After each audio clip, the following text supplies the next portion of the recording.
నమస్తే, welcome to our channel. AP ముఖ్యమంత్రి నారా చంద్రబాబు నాయుడు గారు రాయలసీమ ద్రోహి, రాయలసీమ ప్రాంతానికి మరణ శాసనం రాస్తున్నారని ఈ మధ్యన వైసీపీ నేతలు పెద్ద ఎత్తున విమర్శలు చేశారు. అయితే కూటమి ప్రభుత్వం అధికారంలోకి వచ్చిన తర్వాత హంద్రీనీవా విస్తరణ పనులను కేవలం 100 రోజుల్లో పూర్తి చేశారు.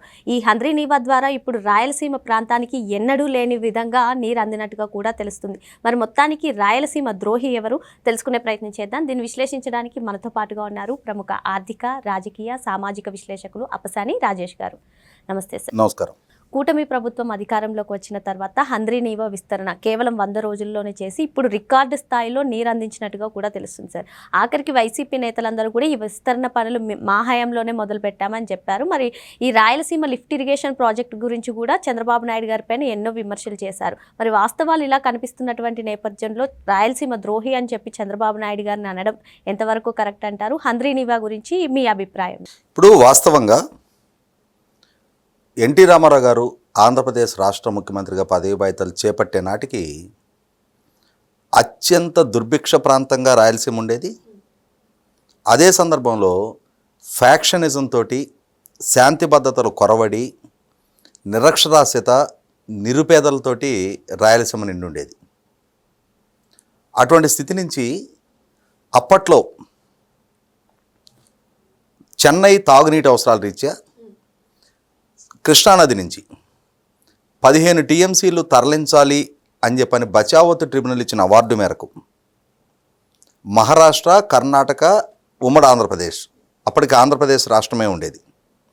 ఈ 3 రాష్ట్రాలు ఒక్కొక్క రాష్ట్రం కోటా నుంచి 5 టీఎంసీలు చొప్పున చెన్నై తాగునీటి అవసరాల కోసం బచావత్ ట్రిబ్యునల్ కేటాయింపు చేస్తూ ఇచ్చిన ఉత్తర్వుల మేరకు తమిళనాడు ప్రభుత్వ సహకారంతో ఎన్టీ రామారావు గారు ముఖ్యమంత్రిగా, తమిళనాడుకి ఎంజీ రామచంద్రన్ గారు ముఖ్యమంత్రిగా కొనసాగుతున్న రోజుల్లో మొట్టమొదటిగా శ్రీశైలం ప్రాజెక్టు నుంచి చెన్నైకి తాగునీటి అవసరాల రీత్యా 15 టీఎంసీలు తరలించే ప్రాజెక్టు ప్రతిపాదన వచ్చింది. అలా వచ్చిన సందర్భంలో ఎన్టీ రామారావు గారు శ్రీశైలం నుంచి చెన్నై తాగునీటి అవసరాలకి కృష్ణా జలాన్ని తరలించే క్రమంలో మా రాష్ట్రంలో వెనకబడి ఉన్న రాయలసీమ ప్రాంత ప్రజలు, నెల్లూరు జిల్లా ప్రజలకి కూడా నీటి సౌకర్యం కలిగించాలనే ఉద్దేశంతో ఆయన చెన్నై తాగునీటి అవసరాలతో కూడిన తెలుగుగంగ ప్రాజెక్టు ప్రతిపాదించారు. ఎప్పుడైతే ఎన్టీ రామారావు గారి హయాంలో తెలుగుగంగ ప్రాజెక్టు ప్రతిపాదన ముందుకొచ్చిందో శ్రీశైలం నుంచి తెలుగుగంగ ప్రాజెక్టు ద్వారా రాయలసీమ ప్రాంతానికి కూడా నీటి సౌకర్యం ఎంతో కొంత స్థాయిలో అందటం మొదలైందో ఇవాళ ఉన్న వెలుగోడు ప్రాజెక్టు, అవుకు రిజర్వాయరు, ఇవన్నీ తెలుగుగంగ ప్రాజెక్టులో అంతర్భాగంగా నిర్మించిన జలాశయాలు అవన్నీ కూడా. అవే చివరికి కండలేరు నుంచి చెన్నై వరకు తాగునీటి అవసరాలు రీత్యా అదే క్రమంలో చాలా దుర్భిక్ష రాయలసీమ ప్రాంతాలకి తాగునీటికి, సాగునీటికి ఈ శ్రీశైలం నుంచి కృష్ణానది జలాల తరలింపు ద్వారా సాధ్యపడింది.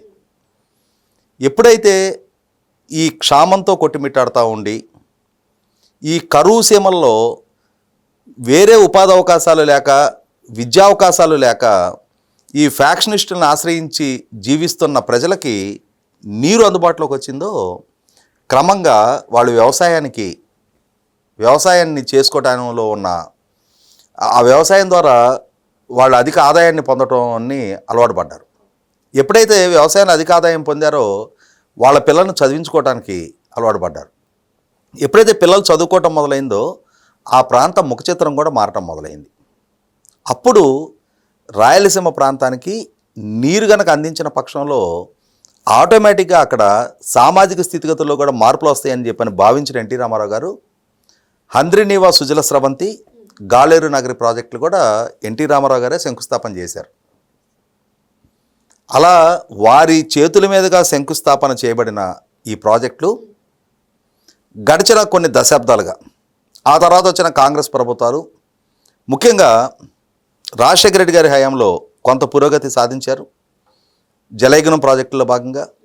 ఆ తర్వాత ముఖ్యంగా 2014లో రాష్ట్ర విభజన జరిగిన తర్వాత విభజిత రాష్ట్రానికి తొలి ముఖ్యమంత్రిగా పదవి బాధ్యతలు చేపట్టిన చంద్రబాబు నాయుడు గారు ఆయన హయాంలో రాయలసీమ ప్రాంతానికి అత్యధిక ప్రాధాన్యత ఇస్తూ 2014-19 మధ్యకాలంలో సుమారుగా ఇరిగేషన్కి ప్రాజెక్టులకు కానీ అలాగే నీరు చెట్టు ప్రోగ్రాం కింద చెరువులు కుంటల నిర్మాణాలకు కూడా కలుపుకొని ఓవరాల్గా ఆ 5 సంవత్సరాల టెన్యూర్లో 68,500 కోట్ల రూపాయలు ఖర్చు పెట్టడం జరిగింది. అంటే ఆన్ అండ్ యావరేజ్ ప్రతి సంవత్సరం 13,700 కోట్ల రూపాయలు ఒక్కొక్క సంవత్సరానికి ఇరిగేషన్ రంగానికి ఖర్చు పెట్టడం జరిగింది. అందులో ప్రధానంగా రాయలసీమ ప్రాంతానికి ఆ 5 సంవత్సరాల టెన్యూర్లో 12,500 కోట్ల రూపాయలు ఖర్చు పెట్టడం జరిగింది. ఆయన ముఖ్యమంత్రిగా కొనసాగిన రోజుల్లో దేవినేని ఉమా గారు ఇరిగేషన్ మంత్రిగా, ఆయన ఇరిగేషన్ శాఖ మంత్రిగా కాలువ కట్టల మీదే ఎక్కువగా పర్యటిస్తుండేవాడు. ఏ ప్రాజెక్టుకి ఆ ప్రాజెక్టు పర్సనల్గా విజిట్ చేస్తూ వాళ్ళకి టార్గెట్లు నిర్దేశిస్తూ పట్టుదలగా ఆయన హయాంలో నిర్వహించిన సక్సెస్ చేసిన పనుల పర్యవసానం తొలిసారిగా అనంతపురం జిల్లాలోకి కృష్ణా జలాలు జీడిపల్లి రిజర్వాయర్ వరకు, గొల్లాపల్లి రిజర్వాయర్ వరకు నీరు చేరాయి. అలా చేరిన పర్యవసానమే కియా లాంటి ప్లాంట్ కూడా వాళ్ళకి నీటి సౌకర్యం అందుబాటులోకి వచ్చి అత్యంత దుర్భిక్ష అనంతపూర్ జిల్లాలో lowest rainfall in the country, second lowest rainfall in the country, Jaisalmer తర్వాత అతి తక్కువ వర్షపాతం ఉన్న జిల్లా అనంతపూర్ జిల్లా. ఆ జిల్లాకి కూడా కృష్ణా జలాలు అందటం జరిగింది. ఇటువంటి పరిస్థితుల్లో ఇప్పుడు మళ్ళీ తిరిగి 2024లో చంద్రబాబు నాయుడు గారు అధికార బాధ్యతలు చేపట్టిన తర్వాత ఈ మధ్యకాలంలో జగన్మోహన్ రెడ్డి గారు కూడా 5 ఏళ్ళు ముఖ్యమంత్రిగా కొనసాగారు. ఇక్కడ ఒక అంశం గమనించుకోవాలి. 2014-19 మధ్య ముఖ్యమంత్రిగా పనిచేసిన చంద్రబాబు నాయుడు గారు, 2019-24 మధ్య ముఖ్యమంత్రిగా కొనసాగిన జగన్మోహన్ రెడ్డి గారు, వారిరువురు రాయలసీమ వాసులే. అయినా సరే 2014-19 మధ్య రాయలసీమ ప్రాంత ఇరిగేషన్ ప్రాజెక్టులకి, రాయలసీమ ప్రాంత మైక్రో ఇరిగేషన్కి ప్రాధాన్యత ఇచ్చిన చంద్రబాబు నాయుడు గారు 90% సబ్సిడీతో 17 లక్షల ఎకరాలకు డ్రిప్ పరికరాలు ఇచ్చారు ఆయన. అలాగే అక్కడ ఇండస్ట్రియలైజేషన్ కూడా చాలా ప్రాధాన్యత ఇచ్చారు. ఆ ప్రాంతంలో విద్యాలయాల ఏర్పాటుకు కూడా ఐఐటి, ఐజర్, సెంట్రల్ యూనివర్సిటీ లాంటి, ఉర్దూ యూనివర్సిటీ లాంటి సంస్థలన్నీ కూడా రాయలసీమ ప్రాంతంలోనే ఏర్పాటు చేయించారు. అయినా సరే రాయలసీమ వాసులు చంద్రబాబు నాయుడు గారి కన్నా జగన్మోహన్ రెడ్డి ఇంకా అభివృద్ధి చేస్తాడని ఒక నమ్మకంతో 52 సీట్లు ఉన్న రాయలసీమలో 49 సీట్లు జగన్మోహన్ రెడ్డి కట్టబెట్టారు. మరి అంతటి నమ్మకం రాయలసీమ తన మీద కనపరిచినప్పుడు మరి 12,500 కోట్లు ఆయన రాయలసీమ మీద ఖర్చు పెడితే ఈయన కనీసం 20,000 కోట్లైనా ఖర్చు పెడతాడు. ఈయన టెన్యూర్లో పెండింగ్లో ఉన్న అన్ని ప్రాజెక్టుల పనులు పూర్తి చేసి రాయలసీమ వాసులకి ప్రతి ఎకరానికి నీరు అందించగలుగుతాడు, ప్రతి ఇంటికి తాగునీరు అందించగలుగుతాడు, తమ బిడ్డలకి మెరుగైన ఉపాధి అవకాశాలు అందుకునే పరిశ్రమను ఇక్కడ గ్రౌండింగ్ చేయిస్తాడని చెప్పని వాళ్ళు ఆశించారు. కానీ ఈయన పాలనా హయాంలో చంద్రబాబు నాయుడు గారు 17 లక్షల ఎకరాలకి డ్రిప్ పరికరాలు ఇస్తే ఈయన 5 సంవత్సరాల టెన్యూర్లో 1,70,000 ఎకరాలకు కూడా ఇవ్వాల, 1/10 షేర్ కూడా ఇవ్వాల. అలాగే 12,500 కోట్లు ఆయన ఇరిగేషన్ రంగం మీద ఖర్చు పెడితే ఈయన 2,050 కోట్లు ఖర్చు పెట్టాడు రాయలసీమ ప్రాంతానికి. ఇండస్ట్రియలైజేషన్ సంగతి దేవుడు ఎరుగు. కొత్త పరిశ్రమలు రాకపోగా ఉన్న అమర్ రాజా, జోవారీ లాంటి సంస్థలని మూసేయించే ప్రయత్నం చేశాడు. ఇటువంటి స్థితిలో మళ్ళీ తిరిగి ప్రజలు మొన్న 24లో జరిగిన ఎన్నికల్లో 52కి 45 స్థానాలు ఎన్డీఏ కూటమి కట్టబెట్టి జగన్మోహన్ రెడ్డిని 7 స్థానాలకు పరిమితం చేశారు. తాము చేసిన తప్పుని తామే చక్కదిద్దుకున్నారు. ఇటువంటి స్థితిలో పదవి బాధ్యతలు చేపట్టిన ఎన్డీఏ కూటమి, చంద్రబాబు నాయుడు గారి నాయకత్వంలో ఉన్న ప్రభుత్వం ఇప్పుడు ఇరిగేషన్ శాఖ మంత్రిగా ఉన్న నిమ్మల రామానాయుడు గారికి తొలి ప్రాధాన్యతగా రాయలసీమ ప్రాంత ప్రాజెక్టును పూర్తి చేయడం అనే లక్ష్యం నిర్దేశించగా ఆయన ఈ సంవత్సరం హంద్రీనేవా జలాలు వీలైనంత తక్కువ టైంలో వీలైనంత ఎక్కువ జలాలు తరలించుకోవాలి అని అంటే ఇప్పుడు నిర్మాణం అయిన కాలువ ఇదే స్థాయిలో నీరు తరలింపుకి సాధ్యం కావట్లేదు కాబట్టి ఈ కాలువను వెడల్పు చేయాలి. వెడల్పు చేయడం కోసం 3,800 కోట్ల రూపాయలు కేటాయించి ఆ 3,800 కోట్ల రూపాయల పనులు కేవలం 100 రోజుల్లో పూర్తి చేశారు. అంటే అన్ని ప్రొక్లైనర్లు పెట్టారు, ఎక్కడికక్కడ కాలువ వెడల్పు చేశారు. కాలువ వెడల్పు చేస్తూ దానికి లైనింగ్ ప్రక్రియ కూడా కొనసాగించుకుంటూ వచ్చారు. దాంతో ఈ సంవత్సరం ప్రభుత్వం సాధించింది ఏంటి అంటే ఎప్పుడో 2021-22 సంవత్సరాల్లో 252 రోజుల్లో 40.01 టీఎంసీ నీళ్లు హంద్రీనేవా ద్వారా తరలించారు. కానీ ఈ సంవత్సరం ఇప్పటికీ 191 రోజుల్లో 40.31 టీఎంసీలు తరలించగలిగారు. అంటే ఇంకొక 2 నెలలు ఉంది అనగానే ఇప్పుడు కూడా ఇంకొక 2 నెలల అవకాశం ఉంది. ఈ 2 నెలల కాలంలో ఇంకొక 10 టీఎంసీలు తరలించాలి అని చెప్పని లక్ష్యం నిర్దేశించుకున్నారు. అంటే పాలకులకు చిత్తశుద్ధి ఉండి, సమస్యల పట్ల అవగాహన ఉండి, ఎలా పరిష్కరించాలి అని చెప్పని పరిజ్ఞానం ఉండి, ఆ చిత్తశుద్ధికి అనుగుణంగా యంత్రాంగాన్ని, తన మంత్రివర్గ సహచరులని సిద్ధం చేసి వాళ్ళకు కావాల్సిన బడ్జెటరీ రిసోర్సెస్ మొట్టమొదట ఆ డబ్బు వాళ్ళకు అందుబాటులో ఉంచి, ప్రభుత్వ పరంగా పాలనాపరమైన అనుమతులు వేగంగా ఇచ్చి పనులు కొనసాగించితే ఆ ఫలితాలు ఎలా ఉంటాయి అని చెప్పని ఇవాళ మల్యాల లిఫ్ట్ నుంచి 191 రోజుల్లో 40.31 టీఎంసీ తరలిస్తే అందులో సుమారుగా 38 టీఎంసీలు అనంతపూర్ జిల్లాకు చేరుకున్నాయి. ఇప్పుడు ఇంకొక 10 టీఎంసీలు మార్చి 1వ తారీఖు లోపుగానే తరలించమని చెప్పని ప్రభుత్వం టార్గెట్ నిర్దేశించింది. ఎందుకంటే మల్యాల దగ్గరకు వచ్చేటప్పటికి ఏంటంటే డెడ్ స్టోరేజ్ నుంచి నీరు తరలించడానికి ఆస్కారం ఉంది. మీరు ప్రస్తావించిన రాయలసీమ లిఫ్ట్ ఇరిగేషన్, ఇక్కడ గమనించుకోవాల్సింది ఏంటంటే చంద్రబాబు నాయుడు గారి ప్రభుత్వం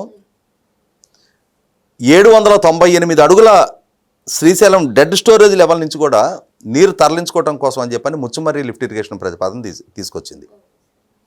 అలా తీసుకొచ్చిన ముచ్చుమర్రి లిఫ్ట్ ఇరిగేషన్ ప్రతిపాదన మరింత విస్తృతంగా హంద్రీనవాకు కూడా లింకప్ చేస్తే తద్వారా కర్నూలు, రాయలసీమ ప్రాంతాలకి, మిగిలిన రాయలసీమ ప్రాంతాలకు కూడా నీరు సక్రమంగా సకాలంలో చేర్చడానికి వీలవుద్దనే ఉద్దేశంతో అక్కడ మోటార్ల స్థాయిని పెంచాలని చెప్పని ప్రభుత్వం ప్రతిపాదిస్తే ఆ ప్రాజెక్టు కనుక అమల్లోకి వస్తే అది చంద్రబాబు నాయుడు గారు ప్రారంభించిన ప్రాజెక్టు కాబట్టి ఆ క్రెడిట్ ఆయనకి వెళ్ళొద్ది అనే ఉద్దేశంతో జగన్మోహన్ రెడ్డి సంకుచిత స్వభావంతో అక్కడ ఆల్రెడీ ఆన్గోయింగ్ ప్రాజెక్ట్ అది, ఆ ప్రాజెక్టు దగ్గర ఆ ప్రాజెక్టు కోసం కాలువ విస్తరణ చేసిన, ఆ ప్రాజెక్టు కోసం అదనపు పంపులు ఏర్పాటు చేసిన వేరే రాష్ట్రాల నుంచి అభ్యంతరం రావడానికి ఆస్కారం ఉండేది కాదు. అంటే ఇవాళ ఇరుగు పొరుగు రాష్ట్రాలతోటి అంతర్రాష్ట్ర వివాదంగా అది పరిగణించడానికి ఆస్కారం ఉండేది కాదు. కానీ జగన్మోహన్ రెడ్డి ఈ ప్రాజెక్టుని గాలి కుదిలేసి తను రాయలసీమ లిఫ్ట్ ఇరిగేషన్ పేరిట సంగమేశ్వరం దగ్గర ఒక ప్రతిపాదన చేశాడు. దాంతో అది కొత్త ప్రాజెక్ట్ అయింది. కొత్త ప్రాజెక్ట్ అయ్యేటప్పటికీ పర్యావరణ అనుమతుల ప్రక్రియ, కేంద్ర జలసంఘ అనుమతులు ఇవన్నీ చర్చకొచ్చినాయి. ఎప్పుడైతే ఈ కొత్త ప్రాజెక్టు పేరిట దాని పనులు కొనసాగించే ప్రయత్నం చేస్తే తెలంగాణ ఫిర్యాదు మేరకు ఎన్జిటి ఈ ప్రాజెక్టు పనులు ఆపేసింది. అంటే కేవలం ఒక ఆన్గోయింగ్ ప్రాజెక్టు సకాలంలో పూర్తి చేసి రాయలసీమ ప్రాంతానికి నీళ్లు ఇవ్వటం అనే లక్ష్యంతో కాకుండా తనది అనేది ఒక ముద్ర ఉండాలి అని చెప్పిన సంకుచిత స్వభావంతో జగన్మోహన్ రెడ్డి చేసిన పర్యవసానం ఇవాళ ఆ ప్రాజెక్టు అంటే దాన్ని ఎక్స్పాన్షన్కి వెళ్ళాల్సిన ప్రాజెక్టు అక్కడే ఆగిపోయింది. అది ఈ ప్రాజెక్టు కొనసాగించలేకపోయాడు. దాంతో ఆ ఫలాలు ఇప్పటికీ అందాల్సిన స్థాయిలో రాయలసీమ ప్రజలకు అందలేకపోతూ ఉన్నాయి. అయినా సరే ఈ కాలువ విస్తరణ ద్వారా ఈ సంవత్సరం సుమారుగా శ్రీశైలం నుంచి 700 కిలోమీటర్ల దూరంలో ఉన్న కుప్పం ప్రాంతానికి కూడా కృష్ణా జలాలు తరలించగలిగారు. అది ఒక కార్యదక్షుడైన పాలకుడు, కార్యదక్షత, సమర్థత, అంకితభావం, చిత్తశుద్ధి కలిగిన యంత్రాంగం, ఆ విధమైన బాధ్యతాయుతంగా ఫీల్ అయ్యే మంత్రులు, వాళ్ళు అంటే ఆ ప్రాజెక్టుని ఆ ఎగ్జిక్యూషన్ చేసే ప్రాసెస్ ఇంత డెడికేటెడ్గా ఉన్నప్పుడు ఫలాలు ఈ విధంగా ఉంటాయి. కాబట్టి వాళ్ళ రాయలసీమ ప్రజలు కూడా రియలైజ్ అవుతూ ఉన్నారు. తమ పట్ల, తమ ప్రాంత సమస్యల పట్ల, తమ బిడ్డల భవిష్యత్తు పట్ల చిత్తశుద్ధి, అంకితభావం కలిగిన పాలకులు ఎవరు? కేవలం రాజకీయంగా ప్రచారార్భాటం కోసం అని చెప్పని పూర్తిగాని ప్రాజెక్టులని జాతికి అంకితం చేస్తున్నాము అని చెప్పని 2024 మార్చి 18 కోడ్ ఆఫ్ కండక్ట్ అమల్లోకి రాబోతుండగా మార్చి మొదటి వారంలో వెలుగొండ దగ్గర ఒక సభ ఏర్పాటు చేసి, ప్రాజెక్టు నుంచి దూరంగా సభ ఏర్పాటు చేసి, ఎందుకంటే ప్రాజెక్టు దగ్గర సభ ఏర్పాటు చేస్తే ఆ ప్రాజెక్టు పూర్తి కాని సంగతి ప్రజలకు తెలుసుది కాబట్టి అని చెప్పని ఇంకా 3,500 కోట్ల రూపాయల పనులు పెండింగ్ ఉండగానే ప్రాజెక్టు పూర్తి చేశాము, ఈ ప్రాజెక్టును జాతికి అంకితం చేస్తున్నాము అని చెప్పని ప్రకాశం జిల్లా ప్రజలని మభ్యపెట్టి మోసం చేయడానికి జగన్మోహన్ రెడ్డి చేసిన ప్రయత్నం ఇవాళ ఈ ప్రభుత్వం అధికారంలోకి వచ్చిన తర్వాత ఇప్పటికీ ఈ 19 నెలల కాలంలో 1,500 కోట్లకు పైగా ఖర్చు పెట్టారు. ఇంకొక 2,000 కోట్ల రూపాయలకు పైగా పనులు పెండింగ్ ఉన్నాయి. వాటిని కూడా పూర్తి చేసి ఈ 2026 రబీ నాటికి ఆ ప్రాజెక్టును కూడా అసలు సిసల జాతికి అంకితం చేయాలి అని చెప్పని చంద్రబాబు నాయుడు గారి ప్రభుత్వం సంకల్పిస్తూ ఉంది. అది ప్రకాశం మెట్ట ప్రాంతాలైనా, నెల్లూరు మెట్ట ప్రాంతాలైనా, అలాగే రాయలసీమ ప్రాంతాలైనా, ఆ ప్రాంతాల్లో ఉన్న తక్కువ నీటి లభ్యత దృష్ట్యా ఆ ప్రాంతాన్ని కూడా సస్యశ్యామలంగా మార్చాలి. అక్కడ కూడా పారిశ్రామికీకరణ పెరగాలి. అక్కడి నుంచి కూడా వలసలు నివారింపబడాలి అని అంటే ఆ ప్రాంతం పట్ల అవగాహనతో, ఆ ప్రాంతం పట్ల మమకారంతో పనులు చేసే చంద్రబాబు నాయుడు గారి ప్రభుత్వానికి కేవలం ఎన్నికల కోసం, ప్రచార ఆర్భాటం కోసం తాను చాలా చిత్తశుద్ధితో అంకిత భావంతో ఆ ప్రాంతానికి పనిచేస్తున్నానని చెప్పని పోర్ట్రేట్ చేసుకున్న జగన్మోహన్ రెడ్డి పాలనకి మధ్య ఉన్న వ్యత్యాసాన్ని రాయలసీమ ప్రజలు 2024 ఎన్నికల్లోనే రిలీజ్ అయ్యారు. 2029లోనైనా సరే జగన్మోహన్ రెడ్డికి చంద్రబాబు నాయుడు గారికి మధ్య ఉన్న వ్యత్యాసాన్ని ఆ రాయలసీమ ప్రజలు చాలా స్పష్టంగా రిలీజ్ అవుతారు. మరో అంశంతో మళ్ళీ కలుద్దాం. Thank you sir.